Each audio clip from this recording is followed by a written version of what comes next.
He's Danny Sheridan, long-time handicapper, sports analyst for USA Today, also a contributor to Cigar Aficionado. He's been asked to be the keynote speaker at the annual meeting of the College Football Association in April. His talk will be on sports betting. Got a recent column in Cigar Aficionado magazine, 5 Rules of Super Bowl Betting, which we'll get to. Danny, good morning. How are you? Good morning, and I want to congratulate you on being selected to the National Sports Media Association Hall of Fame, because I remember you when you were at CNN Sports. But you bet against me getting into the Hall of Fame. Well, the odds were a long shot when I knew that wild Dan Patrick in the 80s at CNN in Atlanta. Yes, I would have bet against you. All right. You're going to talk to the College Football Association about sports betting. What are you going to tell them? I'm really honored about that. Shows you how times have changed, man. Ever since sport, well, this would have never happened if sports betting were not legalized in May of 2018 by the Supreme Court. But, yeah, there's a lot of people who don't understand sports betting, and they think that games can be fixed. And, now that it's legalized, it's Sodom and Gomorrah. But anyway, yes, I'm looking forward to it, and I'm really very, very flattered that they asked me. Why is it legal now in a lot of states? What happened? Well, what happened is we got out of the 1800s or the 1700s. I would ask you, and I have before on the show, why can the people of Nevada bet on sports where it's legal and the people of New York, Alabama, et cetera, can't? It's just insanity. And everyone from, at Europe, you can bet on our presidential election. By the way, you can't bet on our presidential election here, but in Europe, as you know, you can bet on sports. You can bet on sports, our sports, in Canada. It's crazy. So finally, the Supreme Court decided to hear it and said, it makes no sense. I mean, murder's not legal in any state, but betting is legal in Nevada. Why can't the rest of them do it? And that's a garrulous answer. Yeah, I'm just trying to figure out where we're headed with this. And I always tell people that, we look at officiating, and right now we can look at officiating. We might not like it. All of a sudden, when it's legalized betting and there's more money on these games, and like worst case scenario here, it could be bad because we're holding people accountable here, and it feels like these leagues are running out of excuses. You have, the cheating scandal with the Houston Astros. We've had calls that weren't overturned in the NFL when they're obvious there. Basketball, it looks like the star players get star treatment. I don't know how far it goes, Danny, but what concerns do you have with those scenarios? Well, first of all, I don't have any concerns because let's just say that a referee were going to fix a game. What is he going to do? He's got to bet on it. Dan, you, me, a referee, you cannot bet that kind of money without raising a red flag.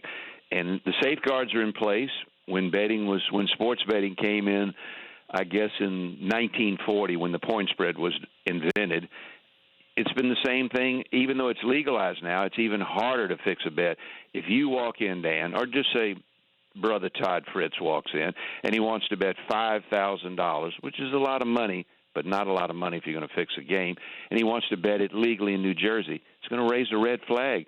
It's obviously going to raise a red flag with your bookmaker if you bet $500 a game, and all of a sudden you'd like to bet $50,000. Dan Patrick has a great line of credit at his local bank. Let's say you have, make up a figure, Dan, $25,000, and you walk in and you want to borrow $1 million. You're going to raise some red flags. So you're going to get caught if you try to fix a game. And whenever there's a bad call or like the Astros cheating, no one capitalized on it in betting. If they did, they'd be caught. When an inordinate amount of money shows up on a game, it's generally fixed. And real quickly, the Tulane betting scandal, those guys were betting the college students $25 a game. You remember the Tulane betting scandal? Yeah. With Hundley. Anyway, $25 a game. They called their bookmaker locally and said, hey, we want to go to $50 a game. They went, well, that's a red flag for that bookmaker in New Orleans, but no big deal. Then they wanted to post up a few $100s. He cut them off. He notified Vegas because it was not legal. He couldn't call the U.S. attorney there and say, hey, these guys are fixing games. Thank you, sir. What do you do? Oh, I'm an illegal bookmaker.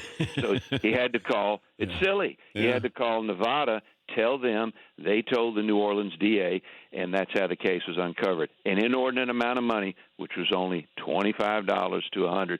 It's a phenomenal. They being the bookmakers, and I'm not saying they're choir boys, but they do a wonderful job of keeping the sport clean because it's in their interest.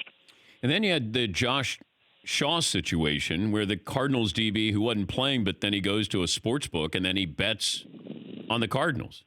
Well, they were aware he bet, but it wasn't like he wasn't betting against his team. I'm not going to pass judgment. Obviously, he shouldn't do it, but you have owners that probably bet. I'm not going to mention any names. They certainly gamble in Vegas, but that's, again, he didn't bet like, I don't know what he bet, but it wasn't much money. Again, he didn't bet against his team. If you want to bet on your team, I don't want to minimize it, but betting against your team is a no-no. I have no problems that Pete Rose bet on his team, but maybe I'm in the minority. But I would have a major problem if an athlete ever bet against his team, regardless of the reason. And you would too. Yeah, I would. But I have a problem with Pete betting on his team to win because you can manipulate a lineup there, and you can use it like your reliever, and you're going to put him in there. This is very correct what you said, but does that guarantee that you'll win the game? He lost money betting.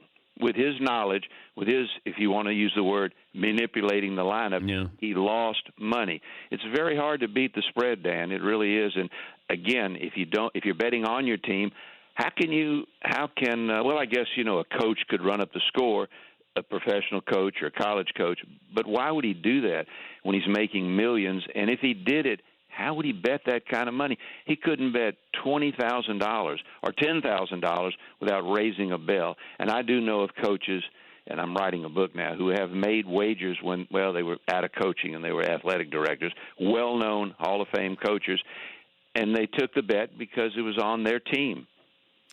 Talking to Danny Sheridan, the handicapper, sports analyst for USA Today, also contributor to Cigar Aficionado. I also think that your bookies, they're going to still exist because it feels like I don't want my money, the government knowing how much money I've won. Like taxes are still going to play into this, right, Danny? That's an excellent point, Dan, and I'm glad you raised it, and I wish others would raise it. It's not going to affect illegal bookies one iota. If Dan and Danny like to bet $200 a week or whatever with our offshore bookmaker or our bookmaker down the street, we don't want the government knowing about it. What legalized betting is doing is unleashing this pin-up demand of people that like to bet on sports, they like to watch it, and they like to bet on it. So they take Fritzy. I guess he has a son. Hopefully he's not corrupted. He's in high school. He probably bets with his friends. Well, now that he goes to college, he'll be able to bet legally or when he's 21, and that's what it's doing. It's bringing a new generation of bettors who saw their parents bet with illegal bookmakers, and they're betting with legal bookmakers. Dan, New Jersey just passed, as you know, they passed legalized sports betting in May of 18. New Jersey started taking bets, legal sports bets. New Jersey in June, today, over $5 billion in bets. A year and a half later, $4 billion in bets just the first 11 months of 2018. Tremendous demand out there, but your point is great. No, it's not going to affect illegal bookmakers one iota. It won't drive business away from them. All right, let's talk about this Super Bowl if people are betting on it. The line is now one. At what point do you jump on the line? It's 1.5 for the Chiefs giving 1.5. Yeah, it's 1.5, and the total is 54. And if you're an underdog bettor, you're obviously waiting to see if it goes up. If you want to bet on the favorite, you're betting the first week, 8 or 9 days, you'll bet the favorite. So that's pretty much what bettors do. And then the total, they're not going to have to worry about weather. I don't think they're going to have to worry about weather. But people that bet the total, which is the second biggest bet, combined scores, they'll wait until the day of the game. And by the way, probably 92 to 95% of the money, the billions, the 14 or 13 billion that will be illegally bet on the Super Bowl will be bet Saturday and Sunday, the day before the game, not now. And you're not big on prop bets either, right? Why? Oh, it's insanity. As I mentioned in the article, bookmakers in Vegas and across the world that I've talked to have told me that only twice in the last 24 years has the public won money betting on propositions. The public bets everything over, Dan, like the quarterback will have over 200 yards passing. So if you have a high-scoring quarterback, high-scoring Super Bowl, like you did 2 years ago with Philadelphia and New England, then everything's going to go over. The public won during that Super Bowl, and you have to go back, I can't remember the date, the 80s. The public won a ton of money that year betting William the Refrigerator Perry to score a touchdown, 12-1 odds down the kickoff, which was 2-1 odds. However, They won a lot of money on that prop, but they lost overall. It's just insanity. At 500 props, you can bet everything. The only thing I don't bet, and I don't think you bet on sports, but the only thing that you should bet on is the point spread and the over and under. That's it. Also, when it comes to betting and your philosophy, do you have a formula that you look at when it comes to betting the Super Bowl? Yes, and I mentioned in the article, I just pick the team. I don't care if the line's 14, and it's not in this Super Bowl, but whatever. And by the way, the Super Bowl line has only been, I was looking it up earlier, it's been no higher than like 5 or 5.5 the last 10 Super Bowls, for whatever that's worth. But what I do is I just pick the winner. The winner has won this game and beaten the spread 88% of the time, and 57% of the time against the spread is an outstanding record. So you've got 6 Super Bowls. And it was in USA Today, the stat I just mentioned to you today in their sports line. But, yeah, just pick the winner. Obviously, this one's a real close line, 1.5. It could go up. And on the total, Dan, and this may sound contrarian, and I give the reasons for it, but if you have 2 offensive juggernauts, like last year, you had the number 1 and number 2 scoring teams in the NFL with with the Rams and New England. I take the game under. 2 offensive juggernauts, I go under. It went well under the total. 2 defensive stalwarts, I go over. That may sound contrarian, but I give the reasons, and it certainly helped me. My philosophy is to bet against Colin Cowherd's pick, and I'm rolling this year. So no, you'd be in really good shape there. From what I've read, you'd be in real good. Very knowledgeable man, but you'd be in very good shape. He put me on his show a few years ago. He was disagreeing with me, and he could certainly be right. In this case, he wasn't. He said Ohio State would. This is many years ago, maybe 6 or 7. They would lose 2. They would not lose a game. I told him they would lose 2 games. We made a $1,000 bet for charity, and they lost 2 games, like I said. So I guess I was lucky. He's a very knowledgeable and excellent host, but I would say, based on what I've read, he doesn't have a strong opinion on the point spread overall. Danny, good to talk to you. Always a pleasure. You like the Chiefs, don't you? No, I'm not. I really won't decide until the day of the game. And I would tell you if I liked him. I'm not ashamed to tell you. But, no, just like I wrote in the article, I'm going to wait not till the last minute, but I usually make my decision on Sunday. And exactly what I've written is what's helped me to be successful in handicapping the game. Wait, how much will you bet? I don't bet, Dan. I pick games for people that do bet. Okay, all right. No, that's another thing. I think I have an advantage. Why I've been lucky over the years is because I don't bet, and I have an objective opinion. And if I'm wrong, it's my fault. It's not the coach's fault or the referee's fault. So that's why I don't bet. And I remember using a guy called the Professor. Oh my goodness! I subscribed to a tout service, and it felt like they would give me one team, and then somebody else called in, and they'd give them the opposite.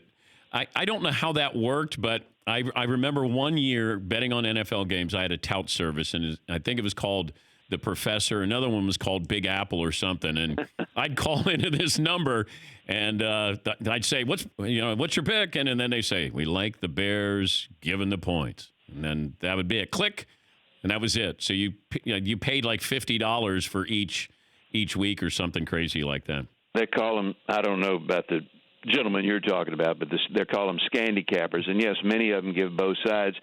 And if we had more time, I'd tell you about they got such great scams like I'll give you one real quick, Dan. Okay. Cut me off if we're running late. Okay. Dan, you call me and I'll give you a free pick. There's no charge. Don't pay me till you win. Yeah. Hey, that sounds great. Of course, you know what I'm leading to. So 200 people call and they will give them a free pick, and they'll give 100 one side, 100 the other. Well, 100 people are happy. Then they say, "Hey, don't pay me anymore, Dan Patrick. You want to know? I'm going to pick you another free winner." 50 people will be right, 50 will be wrong. Now they've got 2 winners. They go, "This guy's great." They get down to about 20 or 30. Of course, they start with 1,000, and they say to you, "You're going to have to pay $10,000 or $5,000 this pick," and you've gone 4-0 or 5-0, and you go, "This guy's the greatest." With that, I'm out of breath, boy. and I really appreciate you having me on, Dan. Thank you, buddy. It's great to talk to you. Fun Likewise. stuff as always, and thank you. Thank you, And Dan. congratulations again on your selection to the National Sports Media Association Hall of Fame. That's a great honor. Thank you. That's Danny Sheridan, USA Today betting guru there. For more Dan Patrick Show, tune into Audience Channel 239 on DirecTV. Stream for free on BR Live or download the Dan Patrick Show app.